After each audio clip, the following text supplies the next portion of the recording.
O que nós temos observado nos últimos tempos é que muitos estão naufragando na fé. Nunca se viu tanto esfriamento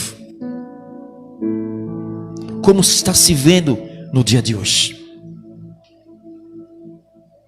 O que é que está acontecendo?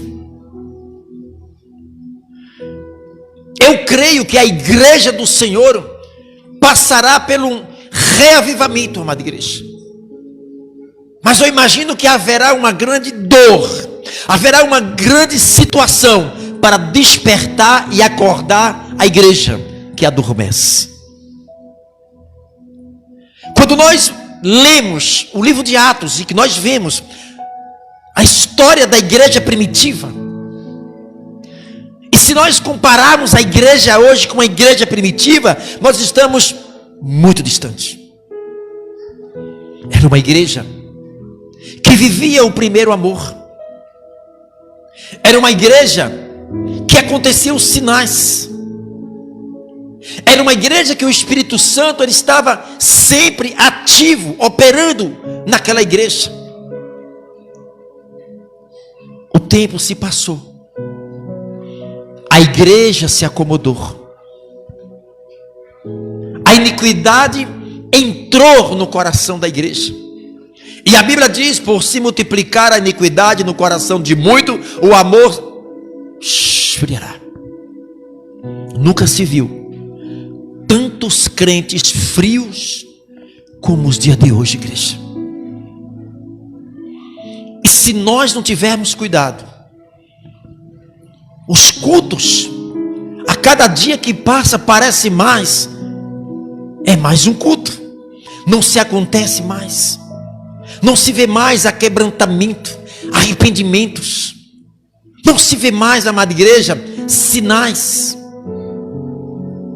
Não é que nós não vemos totalmente sinais e maravilhas, acontece, mas deveria estar acontecendo, amada igreja, na mesma proporção que o número de crentes está aumentando, e a gente não está vendo nos dias de hoje. Olha o que diz o livro de 1 Coríntios, capítulo 10, versículo 12, em nome de Jesus. Aquele que pois que cuida está em pé, olhe para o quê?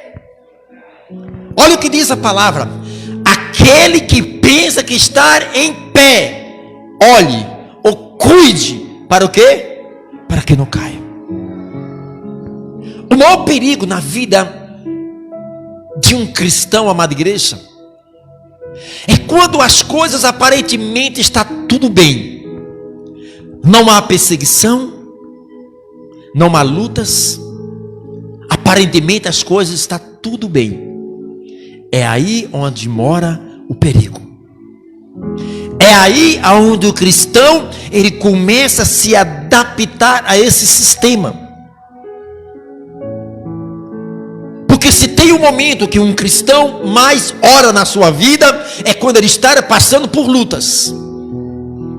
Se tem um momento que o crente mais chora, mais ora, mais jejuma, é quando ele está passando lutas. Mas quando aparentemente as lutas não vêm, se acomoda.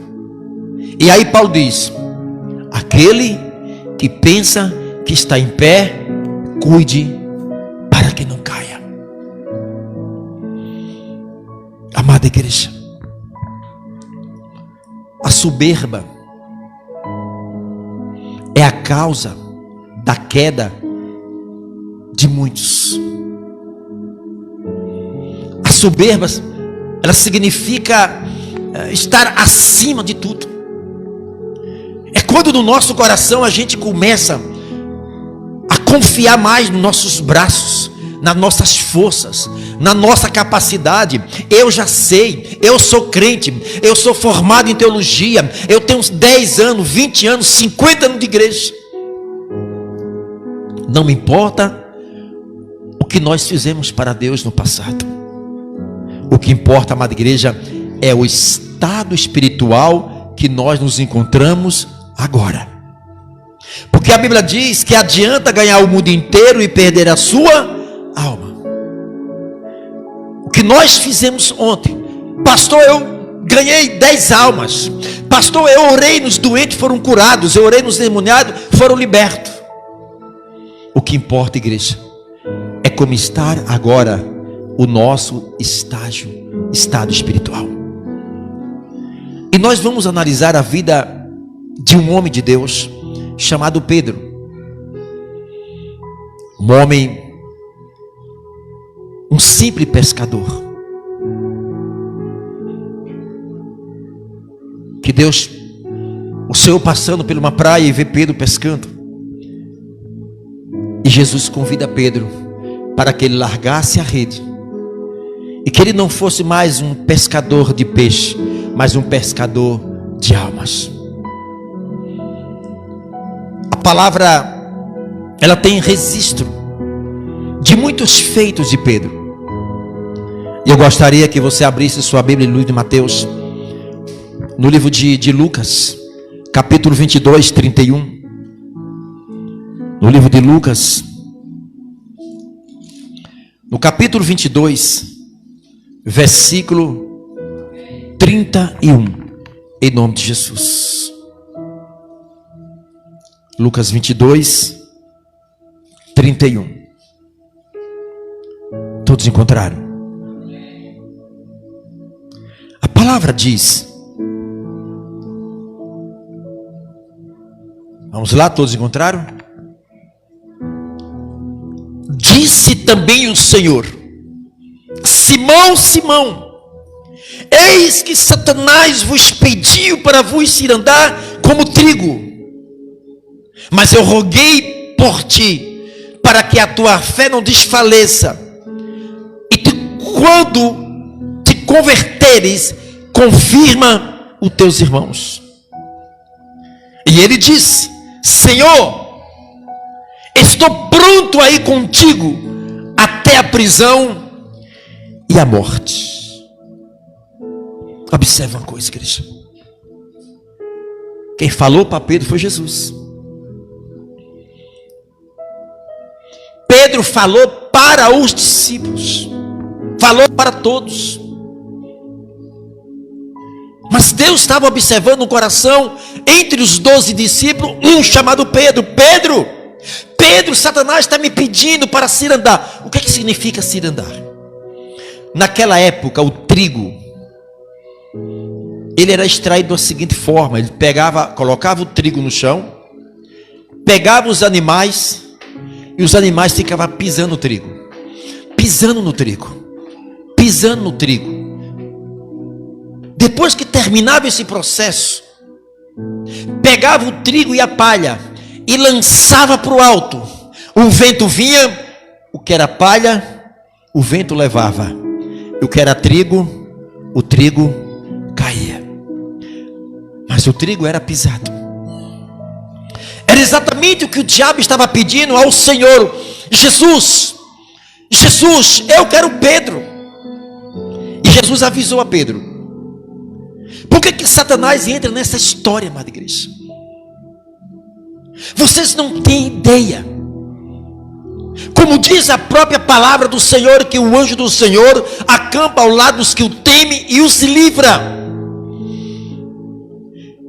Quando um crente ele teme a palavra de Deus, ele tem ao seu lado anjos para guerrear com aquele crente. Mas quando o crente ele perde o temor da palavra, o anjo ele sai de perto, e o crente ele perde a proteção. A Bíblia diz que o anjo está ao nosso redor e Satanás ao nosso derredor, tragando, rugindo como um leão. Ele não é um leão, ele está rugindo como um leão, tentando nos tragar, tentando nos acertar, amada igreja. Eu fico imaginando o ódio que ele tem de qualquer ser humano, mas principalmente daqueles que estão na direção de Deus. Se tem um povo que ele odeia, se tem um povo que ele investe para tentar destruir, é quando ele vê um cristão alinhando a sua vida com a palavra de Deus. Por isso diz a palavra em Hebreus 10:32: lembrai-vos de quando foste iluminado, suportasse as lutas e sofrimento.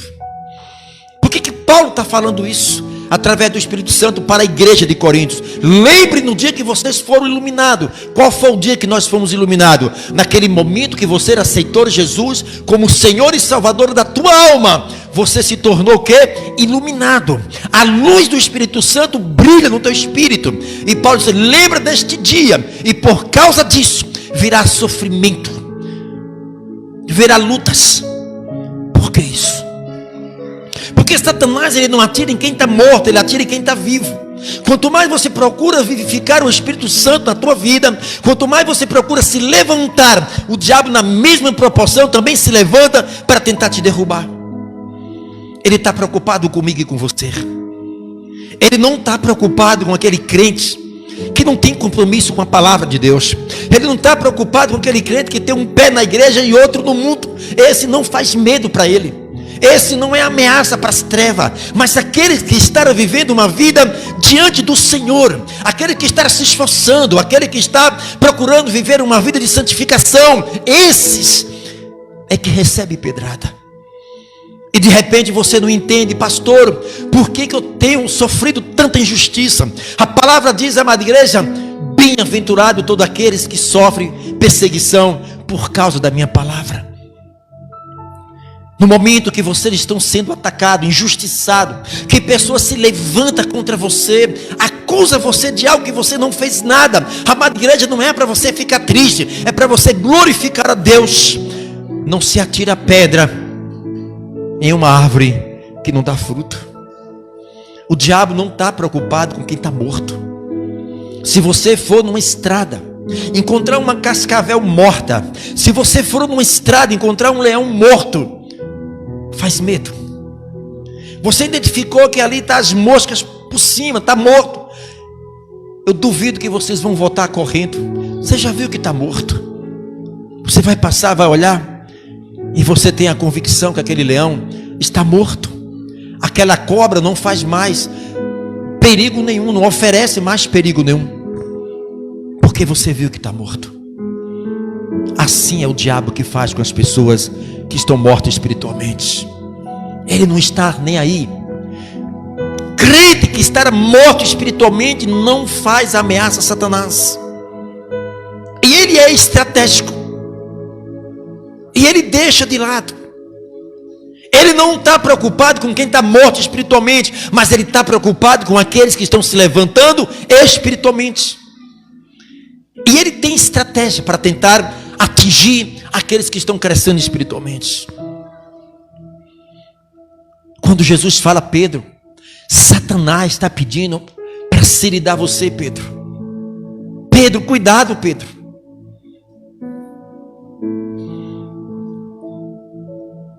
E no versículo 3, olha a autoconfiança de Pedro. Olha o que acontece muitas das vezes em nossa vida espiritual. A gente se acha. A gente acha que a nossa capacidade física, mental e intelectual é o suficiente. Pedro confia nele agora. E no versículo 33 ele diz: e ele lhe disse: Senhor, estou pronto a ir contigo até a prisão e a morte. Ei, mestre, eu, Pedro, eu estou pronto e preso junto com o Senhor. Eu estarei pronto, Jesus, para morrer junto com o Senhor. Quantas vezes nós falamos isso? Quantas vezes a nossa autoconfiança, eu, crente, jamais eu saio da igreja, jamais eu vou negar a Jesus. Cuidado com a soberba. O quanto nós precisamos ser tratados todos os dias, amada igreja. Basta alguém pisar no teu calo,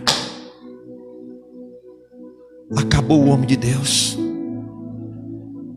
Basta alguém te dar uma piada, basta alguém com uma palavra tentar ferir teu coração, para você ver no que está a tua confiança. Isso demonstra o quanto nós precisamos ser tratados. O quanto o nosso coração, amada igreja, precisa ser tratado pela palavra. O quanto nós precisamos crescer espiritualmente dentro da igreja. O quanto de nós, amada igreja, nós estamos anos e anos dentro da igreja, mas como um bebê. Aquele bebê que é dependente 100% de sua mãe. Mas esse bebê vai crescendo. Vai chegar um momento, uma fase na vida desse bebê, que ele não é mais um bebê, ele é uma criança, ele está crescendo. Ele já não mais precisa da mãe para comer, para tomar banho, para vestir a sua roupa, porque ele está crescendo, desenvolvendo. E muitas vezes nós,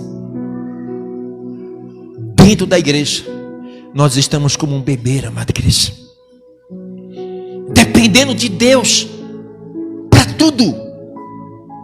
Coisas que nós podemos fazer, nós queremos que Deus faça por nós, porque não crescemos. Aí Pedro bate no peito: Senhor, eu estou pronto a ir à prisão, eu estou pronto a morrer com o Senhor. Pedro, Jesus, cuidado com a autoconfiança, igreja. Quando a palavra diz: humilhar debaixo da potente mão, que no devido tempo eu te exaltarei. Não é o meu tempo, não é o seu tempo. Muitas das vezes o nosso coração está muito apressado. Deus está demorando. Eu tenho orado, eu tenho jejuado, eu tenho ido à igreja. Por que as coisas não acontecem? Nós queremos que as coisas aconteçam do nosso jeito. E nós nos tornamos impacientes. Não esperamos Deus agir no tempo dele. Nós não esperamos o tempo de Deus, nós esperamos o nosso tempo e agimos no nosso tempo. E tudo que nós agimos, amada igreja, precipitadamente, a gente vai quebrar a cara. Quantas vezes nós já quebramos a cara porque nós não tivemos paciência de esperar ouvir a voz de Deus? Quantas das vezes nós já quebramos a cara, amada igreja, por estar confiando nas nossas capacidades humanas?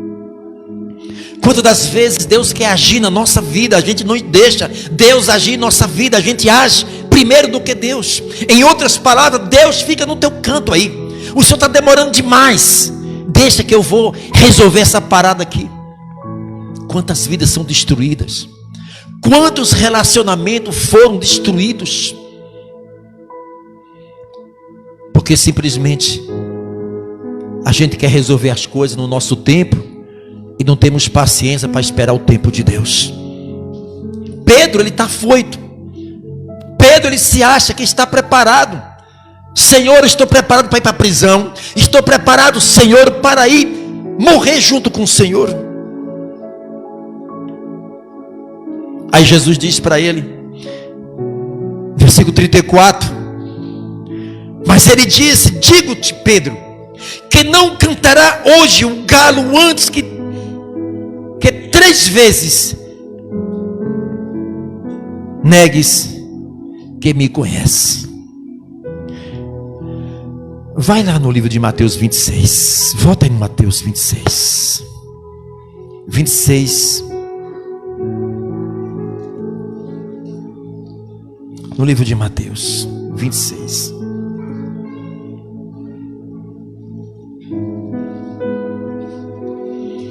Mateus capítulo 26.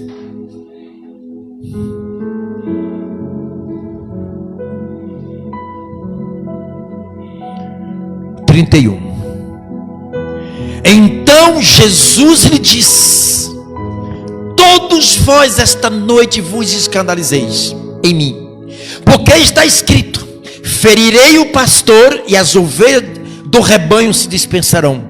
Mas depois de eu ressuscitar, irei diante de vós para a Galileia. Versículo 23. Mas Pedro respondendo disse-lhe: ainda que todos se escandalize em ti, eu nunca me escandalizarei. E disse Jesus: em verdade te digo, que nesta mesma noite, que o galo cante, 3 vezes me negará. Disse Pedro: ainda que me seja missa e morrer contigo, não te negarei. E todos os discípulos disseram o mesmo. Amada igreja, esse momento agora Jesus fala com todos. mas só Pedro se manifesta. Pedro era impossível. O negócio de Pedro era resolver isso logo.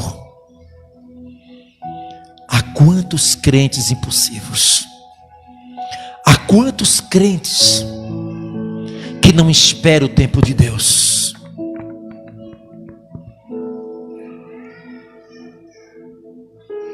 Observe este homem que disse para Jesus que estava pronto a ir para a cadeia com ele, para a prisão, e estava pronto a morrer junto com Jesus. Observe agora quando pegam Jesus, onde está Pedro? Vai lá. Mateus 26, 58. Mateus 26, 58. Olha aquele homem que disse para Jesus: eu, Pedro, eu estou pronto a morrer junto com o Senhor Jesus. Eu sou pau para toda obra. Este Pedro que o Senhor está vendo aqui, Jesus, é pau para toda obra. Aí Jesus se entrega, leva Jesus lá para o Sinédrio. Jesus está preso agora. Aquele homem que estava dizendo que estava ao lado de Jesus, que dava a sua vida por Jesus, bastou que Jesus fosse levado a uma prisão para ver onde estava Pedro. 58. E Pedro o seguiu de longe até o pátio do sumo sacerdote. Entrando, assentou-se entre os criados para ver o fim. Pedro agora está lado a lado com Jesus, ou ele agora está distante? Só foram pegar o mestre. Jesus sabia o que estava no coração de Pedro. Pedro, antes que o galo cante, você vai me negar 3 vezes. Eu, Jesus, Pedro, Pedrinho aqui, o Senhor vai ver. Eu não faço isso. Igreja, se nós nos humilharmos diante do Senhor, se nós não reconhecemos a nossa fraqueza, amada igreja, o quanto nós somos sensíveis, o quanto nós precisamos, amada igreja, ser quebrado pelo Espírito Santo, o quanto nós precisamos passar mais tempo com Deus, andar com Deus, crescer espiritualmente. Um dia, quando vocês crescerem espiritualmente, vocês vão entender, igreja. Há muitos de vocês aqui, se Deus derramasse um pouquinho da sua graça sobre a sua vida, muitos não teriam estrutura para suportar. Se Deus abrisse agora e desse o dom de prosperar para todos vocês, será que vocês teriam estrutura para permanecer na presença de Deus? Será se você agora recebesse de Deus um emprego de 30 mil reais? A primeira coisa é sair do bairro. A primeira coisa, você que ganha 30 mil reais por mês, você ia procurar um ambiente de acordo com a sua condição financeira. E talvez agora você não tenha mais tempo de buscar a Deus, porque estaria cuidando dos seus negócios, viajando. Você não teria mais tempo de buscar a Deus. O seu círculo de amizade iria mudar completamente. Não seria mais aqui na terra dura. No mínimo você estaria nas suas mansões. Aí eu vejo muitas pessoas, amada igreja, até crentes jogando na loto, na Mega Sena. Ah, porque se eu ganhasse na Mega Sena, eu fazia isso, isso e isso. Que estrutura você teria? Imagine se ganhasse milhões e milhões. A primeira coisa, amada igreja, você encontraria uma família que ia se tornar seu inimigo. Brigar, porque a um você deu 2 carros, a outro você deu 3, a outro você deu 1. Começaria a briga, você não teria mais paz. Você não poderia mais andar livremente como você andava. O quanto o nosso coração nos engana. O livro de Provérbios, capítulo 16, 25, a palavra diz que há caminhos para o homem que parece direito, mas o final é tortuoso, amada igreja. A cegueira espiritual não permite esse caminho, que a gente veja esse caminho que nós estamos andando às vezes. Aí Jesus está preso. Aquele homem que bate no peito, que disse que vai morrer por Jesus, que iria preso com ele, agora está fora do pátio. Vá no versículo 70, 69 e 70 do capítulo 26. Ora, Pedro estava fora do pátio, e aproximando-se dele uma criada, disse: tu também estava com Jesus o Galileu? Olha o que Pedro responde. Mas ele negou diante de todos, dizendo: não sei o que dizes. Está aí, igreja. Aquele homem que estava ao lado de Jesus, dizendo que dava a vida por Jesus, dizendo que iria preso junto com Jesus, que morreria com Jesus, agora ele está fora do pátio. Aquela época era um lugar, época fria, e acenderam alguma fogueira lá para se aquecer, e Pedro estava ali fora do pátio, tentando ali se aquecer no meio daquela multidão. Mas uma criada, uma mulher, disse: ei, você é um deles? Você é um deles?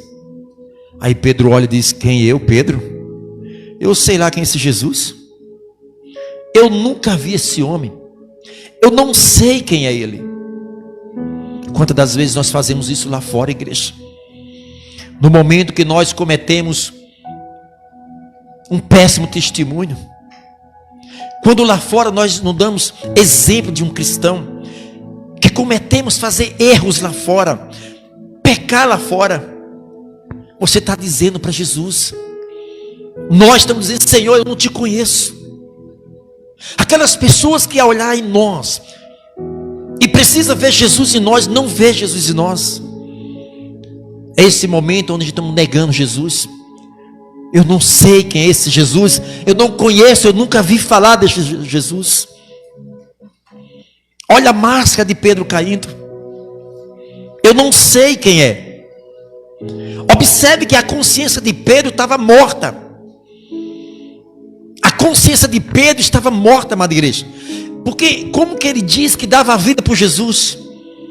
Como que um homem que andou 3 anos e meio ao lado de Jesus, vendo tantos milagres, ouvindo tantos ensinamentos, e de hora para outra ele diz que não conhece Jesus? A que ponto o coração do homem nos engana, amada igreja? O versículo 71, 72, a palavra diz: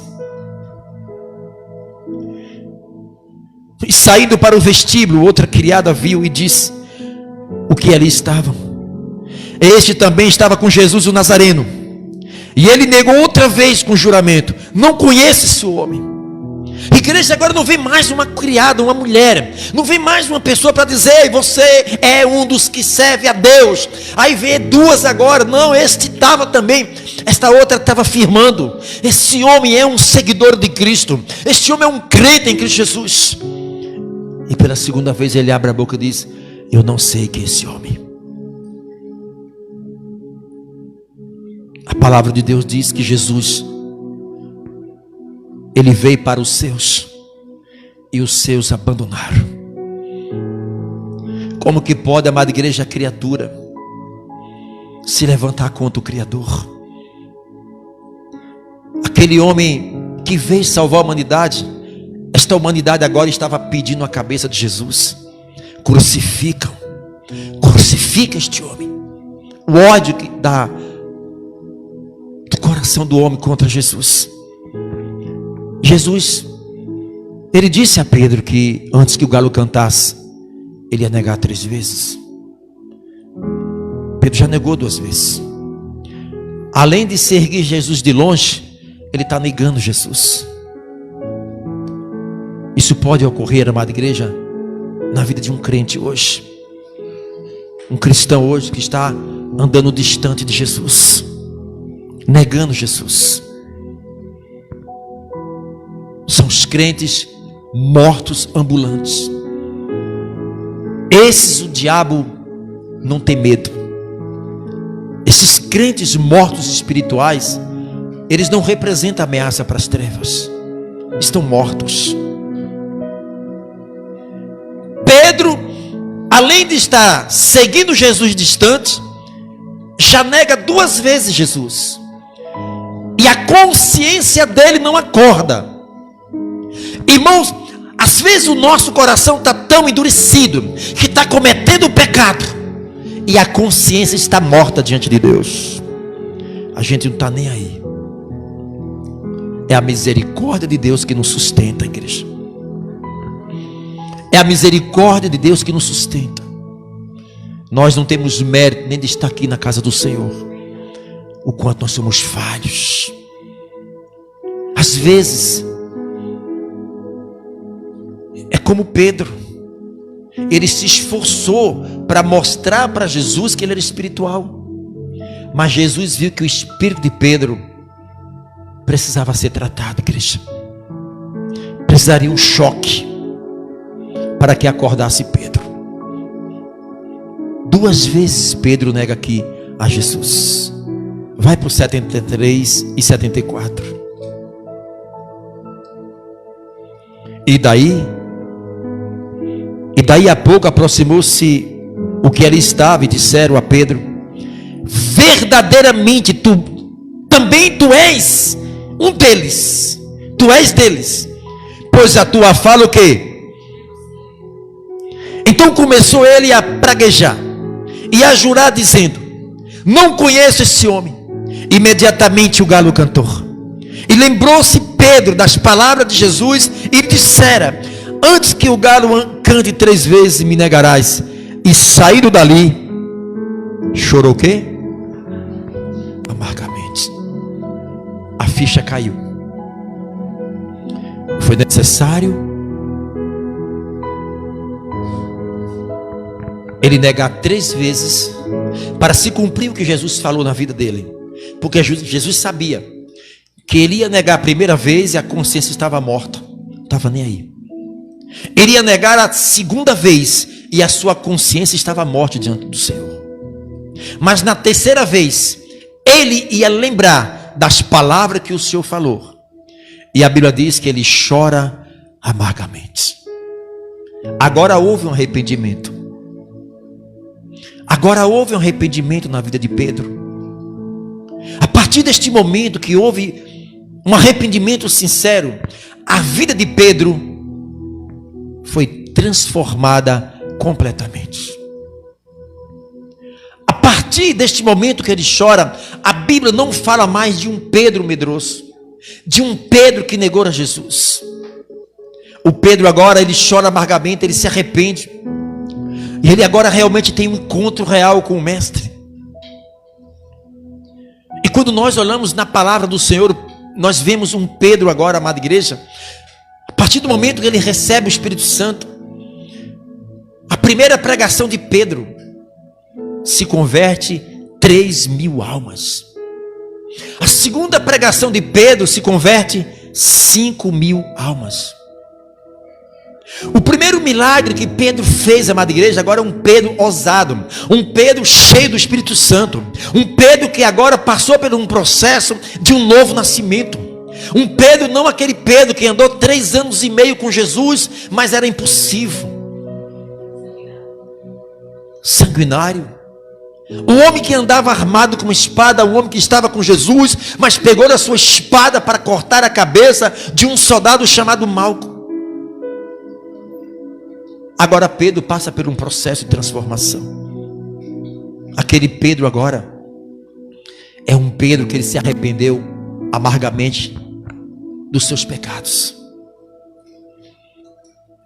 Pedro vai para o templo. Está lá no livro de Atos capítulo 3. Pedro e João.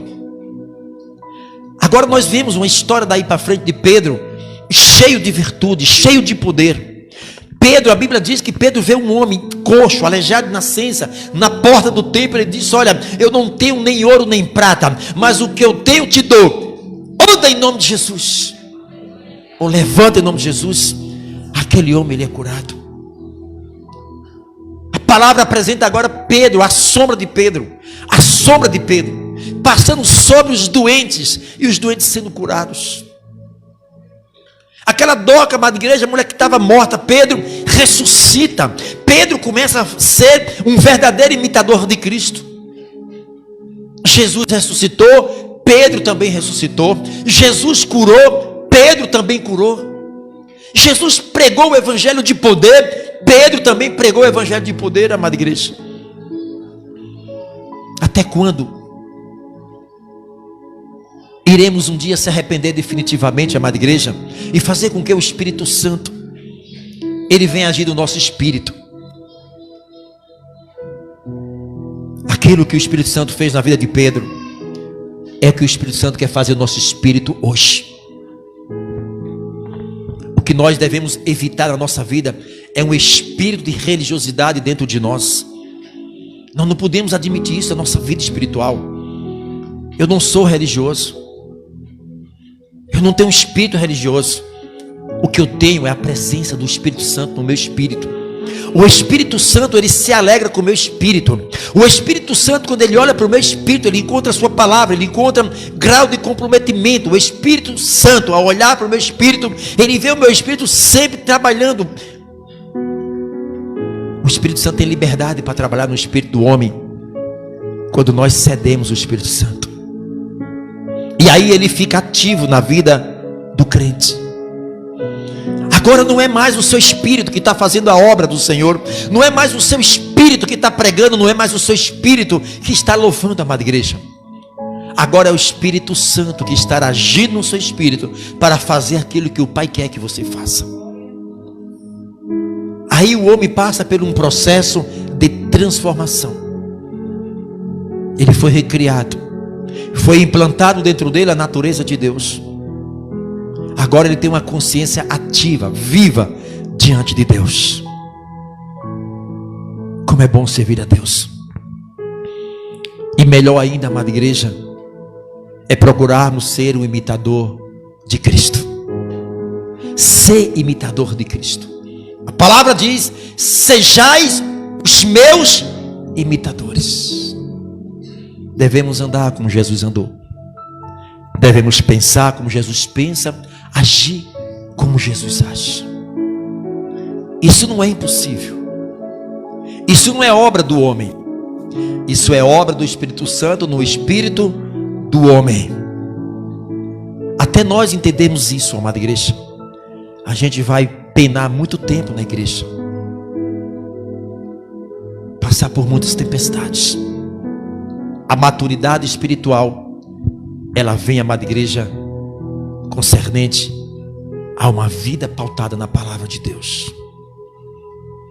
Não adianta se esforçar para ser espiritual. Não é obra do homem. É o Espírito Santo no espírito do homem que impulsiona o homem a fazer a obra de Deus. O Espírito Santo, quando ele passa a governar o espírito do homem, ele nos conduz. E geralmente ele nos conduz na contramão da vida. Muitas das vezes ele coloca pessoas que, humanamente falando, você tem que se afastar delas. Mas você tem a visão do Espírito Santo, você quer conquistar ela para Jesus. Jesus andava em lugares e andava com pessoas que nem eu e você tinha coragem de andar. Porque isso não é obra do Espírito do homem, é o Espírito Santo no espírito do homem. Então, amada igreja, a vida de Pedro, ele começa a mudar quando, a partir daquele momento que ele chora amargamente. Pedro não quis mais saber de negar Jesus. A palavra de Deus diz que Pedro foi morto, crucificado. E quando crucificaram Pedro, ele diz: eu não sou digno de morrer como o meu mestre. Me crucifique de cabeça para baixo. Este Pedro agora, que seguia Jesus de longe, ele está disposto agora da sua própria vida em prol de Cristo. Isso é obra do Espírito Santo. Há muitos desprezou a oração, desprezou a comunhão com Deus, desprezou a leitura bíblica, já não querem mais orar, já não querem mais ler Bíblia, já não tem mais tempo de ler Bíblia, Já não quer às vezes reservar de madrugada, tempo a sós para falar com Deus? Agora quando vai orar, faz aquela oração de chama gato. Já está dormindo? Já queres que ora deitado numa cama, porque está tão cansado. Eu vou orar deitado. 2 palavras, está dormindo. Se nós não tomarmos uma decisão em nossa vida e procurarmos mudar a forma de pensar, a nossa vida vai estar dentro de uma igreja como espírito religioso. Só tem aparência de um crente, aparência de que vive, mas está morto. Não tem comunhão com Deus, não tem uma experiência com Deus, não se sente útil na mão de Deus. Isso corre um risco de anos e anos na vida de um crente e não ter uma experiência com Deus. Isso depende de cada um de nós. Pastor, mas eu trabalho. E onde é que você trabalha? Na lua? Não tem ninguém lá? Aonde você trabalha tem pessoas. E tem pessoas para você falar de Jesus. Da tua casa até o teu trabalho, você pega um ônibus ou vai andando, você encontra pessoas. Na tua vizinhança, você tem pessoas. Aonde você vai, tem pessoas. E onde está o desejo de salvar essas pessoas? Onde está o desejo no teu espírito, amada igreja, de tirar essas pessoas de dentro da lama? Um dia alguém orou por nós. Um dia muitos de vocês estavam mergulhados em trevas, mas Deus usou alguém para estender as mãos e lhe tirar de lá. E agora você não pode estender mais as suas mãos para tirar outras pessoas das trevas. Quanto tempo nós já perdemos dentro da igreja? Quanto tempo nós já perdemos? Aí Deus quer que Deus fale com você e você não abre a tua boca. A Bíblia diz: abre a tua boca que eu te encherei. Faz isso para tu ver uma coisa. Muda a forma de oração. Eu digo isso porque eu vivo isso. Eu quero ver uma semana para não acontecer uma coisa. Às vezes todos os dias. Quando não é visitando uma pessoa, é por telefone. E eu me sinto ainda que não estou fazendo absolutamente nada. O que Deus quer fazer com a nossa vida, amada igreja, é coisas grandes. A gente não deixa Ele trabalhar. O Espírito Santo é assim. Se teu espírito está parado, Ele também para na sua vida. Se você se movimenta, Ele também se movimenta. Se você corre, Ele também corre. Se você vai procurar mais pessoas para falar do amor dele, pode ter certeza que Ele imprime em você mais forças, sabedoria, unção. E aí quando através das suas mãos que você alcança uma pessoa, cura uma pessoa, liberta uma pessoa, salva uma pessoa, o Espírito Santo ele se alegra. O prazer que o Espírito Santo tem no nosso espírito é ver o nosso espírito imbuído com almas. Não tem nada na vida de um crente para fazer ele crescer espiritualmente quando ele começa a pensar em almas. Há muito tempo, pastor, que eu perdi o desejo pelas almas. Eu agora sou um religioso dentro da igreja. Só isso. Na hora que as coisas apertam, pastor, se alguém bater na minha casa para chamar para eu orar, para dar uma palavra, procura o pastor. O Espírito que está sobre mim é o que está sobre vocês. A diferença é que o Espírito de vocês precisa se movimentar para que o Espírito Santo se movimente no seu espírito.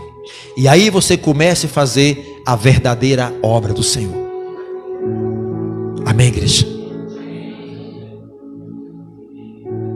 O diabo, ele não quer que você compreenda esta mensagem. Ele quer que você pare, para que o Espírito Santo também pare na sua vida. Há muitos aqui que já era para estar bem lá na frente, mas estão lá atrás ainda. Que Deus abençoe. Que o Espírito Santo, amada igreja, encontre no seu espírito espaço para trabalhar, impulsionar o teu espírito a você sentir a presença de Deus. A você, aonde quer que vá, carregue Jesus na sua vida. Deixe com que as pessoas, ao olhar em vocês, vejam o Espírito Santo. Só isso. Vocês transmitem luz. Deus é o Pai das luzes. E esta luz, ela precisa brilhar no seu espírito, para que as pessoas olhar para você, vejam essa luz. Amém. Glória a Deus.